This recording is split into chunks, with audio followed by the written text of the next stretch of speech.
So let's talk about the power of positivity today. Welcome, everyone. I'm Laura DeFranco, the CEO of Brave Healer Productions Publishing, where we are helping the world experience what's possible. And here today to help me with that mission is Julie Williams, the lead author of one of our newest books. This one is called Om La La, the Power of Positivity Guidebook. Welcome, Julie. Thanks, Laura, for having me. So, you guys, Julie L. Williams, a scientist and healer, is a creator of consciousness medicine, a complementary approach to healing that brings together her scientific background and extensive training in holistic healing into a powerful combination of skills with a heart-based approach. And so, first of all, thanks for taking this on and getting this stellar group of co-authors together. Can you help us understand the why behind this book for you? Yeah, the idea of the power of positivity and, Om La La, which is a name that I've had rambling around in my head for a while, and this was the perfect project for it. And the idea is that, you know, healing and transformation by staying issue focused or looking at the dark side of things can't be our all of our focus. Really, in my 20 years of experience in working with people, we get better results if we stay focused on the life force energy and the positivity. And that if you can keep a frame of reference, this is fundamental to the book, that every challenge is an opportunity for growth. That what you're asking for with your intentions of what you want to manifest, the blockages are being removed in the form of challenges so that you can grow and develop and learn and achieve what it is that you're wanting to. And this mindset, more of that positivity mindset versus being lost in the victim or feeling like life is happening to you, where really you are happening to life. And it's the idea of empowering yourself and being able to know that what you're going through now is going to have a good positive payoff. If you can just consciously walk that path, it's much easier in a conscious way.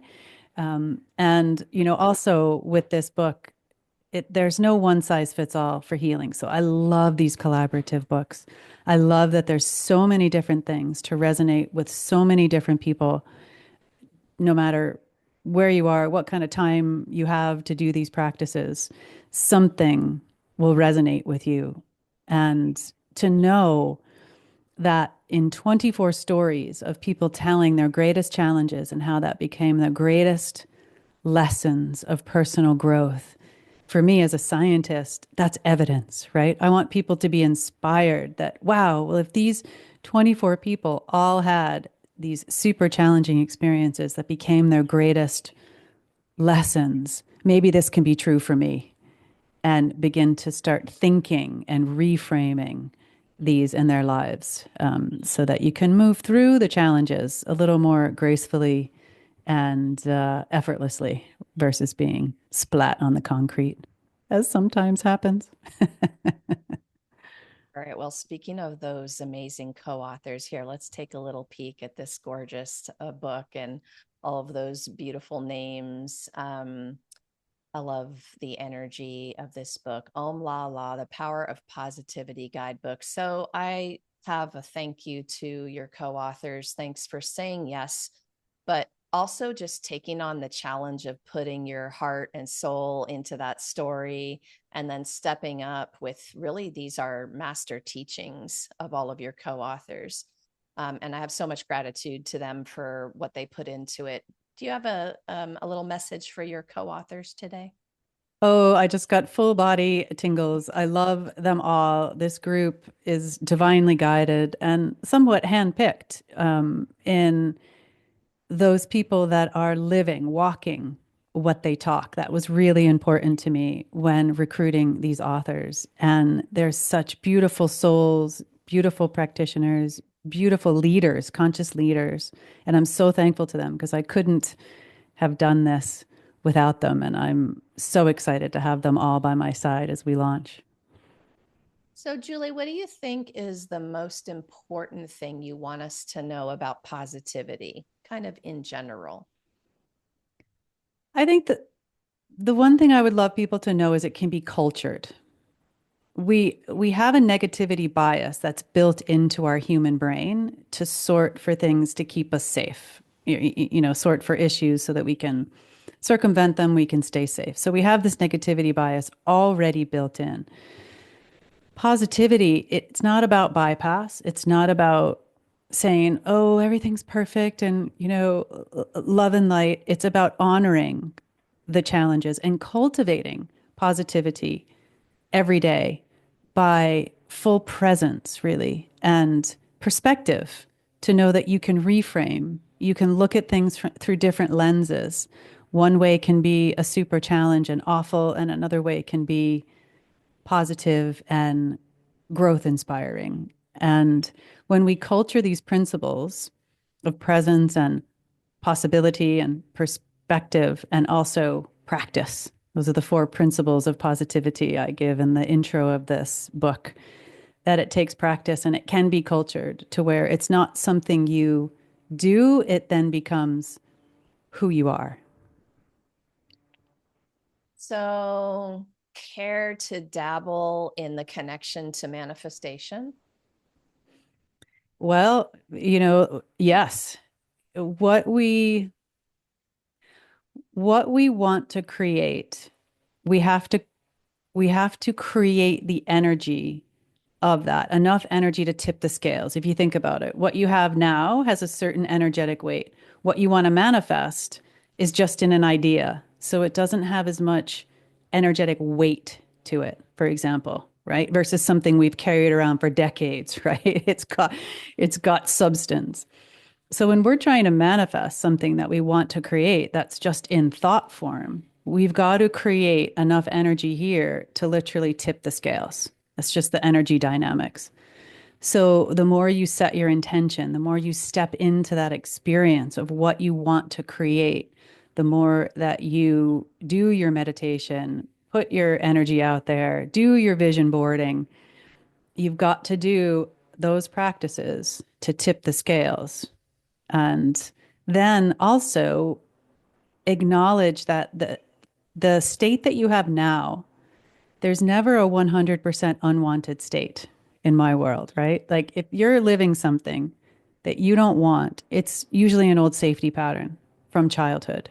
So as you begin to tip the scales into manifestation by putting your creative awareness and intention on a daily basis, 3 times a day, as much as you can, you also need to honor and respect that these other patterns you want to let go of served a younger version of you, or might be, for example, an ancestral entanglement, which I talk about in my chapter, The Family Constellation Work. And so there's a release and a repurposing. How can you be safe without it needing to be something that you don't want to experience? Fear. How can you be safe? You can be supported. You can be connected, right? You can still preserve your safety where it doesn't have to be in a state that you don't want. So, those are a couple tips towards manifestation. I love it. So, you're making me think of a couple different things. Let's say you're talking to somebody who's just experienced it's a pile on, man. It's one challenge after another and it starts to feel very heavy like and but they practice, they have the awareness. What's your, I don't know, what's your tip there?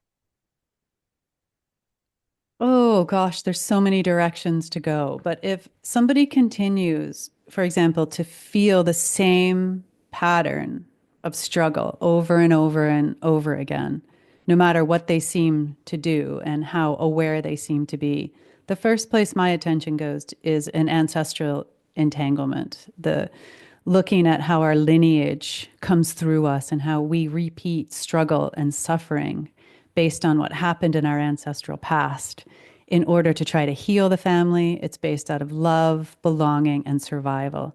So these are very deep subconscious patterns that keep us tied to creating these same loops of struggle in all different contexts. So that would be the first place that I would start is, what's going on deep in your subconscious that doesn't allow you to consciously break free.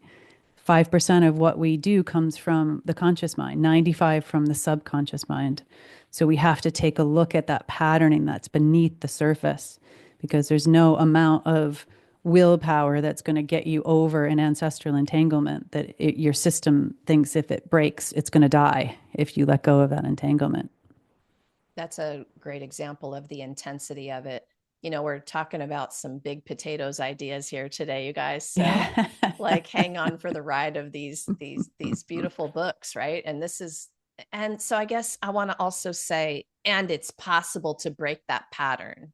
Yes. Of course, right? Yeah. Yes. You know, we're out there with a world of wellness advice at our fingertips, right? This can be extremely overwhelming for people when we're out searching for solutions. I think one of the most powerful things we do in this book, all of our books, is we connect our readers to their own inner powers. So many tools and ways we do this, right? So give us your thoughts about how you do that when you're living out your life. How are you reconnecting to your inner power in the day to day? I have to say, spiritual practice is big. And I think this is something that falls away from people's lives, either in the West. I've just spent 5 months in India. I love the culture there and how spirituality is woven into everything. The river has a spirit, the weather, and that kind of keeping a connection to something bigger than ourselves, not in a way that, we're bypassing ourselves, but knowing that's inside of you and you are a reflection of something bigger and it's a source of energy and replenishment in your spiritual practice, whether that's meditation, whether that's yoga, whether that's just sitting in nature, whether it's just breathing. These are the things I return to over and over again, and for me, it's different for everybody, but for me, I recharge in stillness and quiet.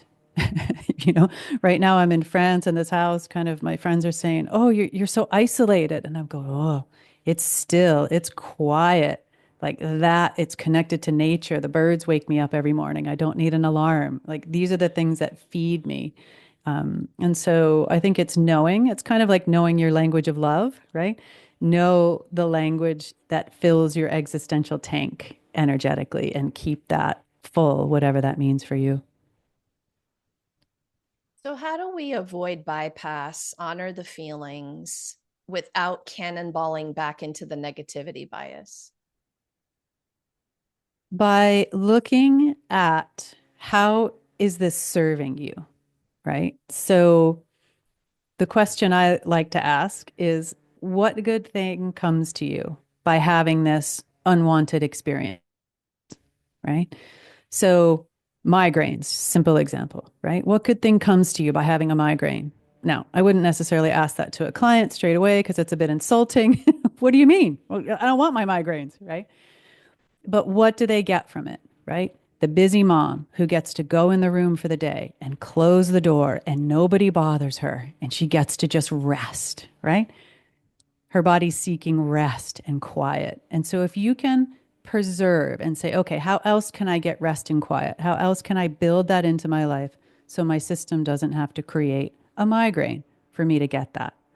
So these are the ideas of looking at what are the lessons? What is your system seeking from this difficult state, and how can you achieve that in another way? That really helps the transformation and allows the transformation to last, which is important. Yeah, definitely. We would like those transformations to last more than a minute or two, right? Yeah. I like that. I like that idea of looking at it that way. I have always done that myself. I've always um, practiced pivoting to the positive question I can ask myself, especially if my mind is kind of doing a little bit of a self sabotage or a negative loop. Um, But I think what you just said is even more important, is like, how do we get this to last? Are there places where you've experienced a shift to, oh, that's not happening so much anymore? Like, can you talk about that? Your own staying power? Yeah, I think for me, it was finding the family constellation work that let me really find the staying power for transformation. And, from a place of feeling, anxiety used to be something I used to run on nervous energy, right? I now see it as anxiety, but back then it was nervous energy. I had to, I was a triathlete and I could do all these things and overachiever, and it just kept me going and going and going and going until I hit burnout and I couldn't go anymore. And I began to realize that fear as a motivator was a powerful tool, but it's not sustainable in the long term. So that was one of my biggest ahas of, oh, okay, how else can I keep myself motivated, right? How else can I keep myself engaged? And that discovery led to a change of career, change of country, change of everything when I started to align more with my truth and understand what my needs were and addressing those from a more authentic place. So you've a couple of times you've mentioned some of the work that you do, and you have a lot going on aside from this beautiful book project. So tell us what you're up to in the world, and what are you doing in terms of the family constellations? How do people work with you? Give us all that good stuff. Yeah, well, I'm working online. I'm living a digital nomad experience of life right now for the last year, which is exciting and exploring the world. So I'm working online, which to me, there's no distance in working online versus working with somebody in person. So I would do family constellations, online sessions using constellation dolls that are just magic. And I also work consciousness medicine sessions, which is a more expansive online experience where we're looking ancestrally, energetically, emotionally, physically, and spiritually across the body matrix. And I usually do those in combination. So I'll do a personal family constellation looking at the ancestral piece and then follow up with a wider breadth of taking a look at the entire system and how it's wired together. So that's what I'm doing work wise and writing. I have another book, solo book that I'm writing on family constellations, my approach, movements of the family soul, and another project on the heels of that book project for the consciousness medicine work. So really enjoying life and keeping connected and in service. I also have a podcast, which is now monthly episodes of guided meditation, wisdom practices around different subjects that are up in the world at the moment. So, yeah, so I do have a lot of things going on, but I love it, right? Definitely. Oh my goodness. Okay, let's take one more peek at this beautiful book, you guys. Om La La, the Power of Positivity Guidebook. And I love the other words on the front. You guys can read it. A conscious guide to transform life's challenges into lessons of love, healing, and divine wisdom. Julie L. Williams. Is there any parting words you would like to leave our listeners with today? What's that thing you want them to know? I want them to know that the present moment is really the only thing that exists. And, healing doesn't have to be difficult or complicated. If you can just sit and breathe and center yourself, simple tool. This is going to get you along the path of manifesting what you want. And also asking for support, where the way that we're wired, our deepest, darkest things are in our blind spots. We can't see them ourselves. So have the courage to ask for support. Do the self help for sure. But there's people out there to support you. And there's 24 people in this beautiful book that are out there to support you. So I hope people enjoy the read. And I appreciate them listening today. Julie, thank you so much for what you do in the world. Thank you for being here to share it with everyone, for leading this magnificent collaboration. And for you listeners, this is way more than a book. It is a very generous community. And, Julie's waiting for you to reach out and ask that question, or reach out for that support that she's talking about, just come on down into the show notes here. I've got her hooked up with all of her links, website, social, and you can reach out and ask those questions. And of course, we hope you hop over to Amazon to grab your copy of this beautiful book today. The link is down below for that as well. Lastly, everyone, remember, your words change the world when you're brave enough to share them. So it is time to be brave. See you next time, everyone. Right. Thanks, Laura.